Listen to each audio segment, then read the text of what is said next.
Hey, I'm Liam, and I'm the secretary of the Trans Network, and I use he, him, and ze-them pronouns. Hi, I'm Cable. I'm the chair of the network, and I use she, her, or they, them. And we're here to celebrate International Transgender Day of Visibility. We organise socials. That's our main thing. A bit of campaigning. Really, what the trans community needs is some solidarity and to know that they're not alone out there. We focus on mostly connecting trans members to each other. Yeah. So one way we do this is we've got a Discord channel. I think a lot of people have made friends through it. It's really a safe space. There are generally good people at the uni. And some people, some departments will like hand out pronoun pins. Really? Yeah. That is the best way someone can just normalise it.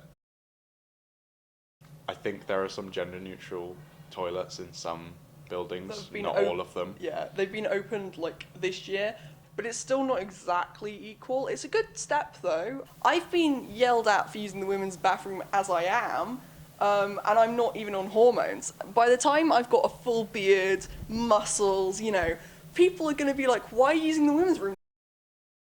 They allow you to change your name somehow on the system. The uni's very willing to change it, but it's not overly transparent how you go about doing that. It's a common question we get, how do we change our name on the uni system?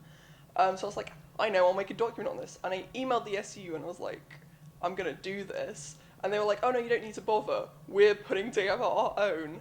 That was over a year ago. I've not heard anything more on that, despite asking to be consulted on it. Yeah. I don't think they've made it. I also haven't heard anything about it. The Student Health Service offer trans healthcare to trans people in theory, but they don't generally offer shared care agreements, which basically means being able to have private healthcare at the same time as receiving healthcare from the Student Health Service. It's vital for trans people to be able to access shared care. Because in the UK, theoretically, we're supposed to get trans healthcare for free. Does that happen is another question. Can you imagine waiting 7 years of transphobia to try and access life-saving, it really is life-saving healthcare? It's very activist. I like that element about it, but still problematic people still exist. Bristol is, yes, inclusive, but is it safe to be a trans person here? Do I feel as safe as a cis person? Absolutely not. There's so many times they've just put something wrong in, they've misgendered someone, and I'll write a complaint in, and I have to wait 3 months, and I'll put in my time, and they just respond, and they just say, we don't see the issue. Most trans people, what we're asking for is basic dignity. Something like BBC Breakfast. They have like they'll have someone advocating for trans rights on. They also require that there is someone who is against trans rights on.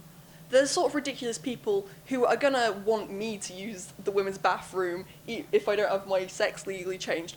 But if I go in there in a full fucking beard, you know, from my testosterone, and your muscles from your testosterone, and my muscles. You'll have. If I go in there with a full beard, then it's and muscles. In general, trans people, what we're looking for is not, are you using all the right, you know, everything. You know, we do, that's good, you know, we want that. But also, what we're mostly there for is, are you respecting us? There's so many problems, and we can't even really begin to fix them. But what we can do is provide a safe and stable community for people. If you're trans or questioning whether or not you're trans, our community is accepting. Thanks for listening.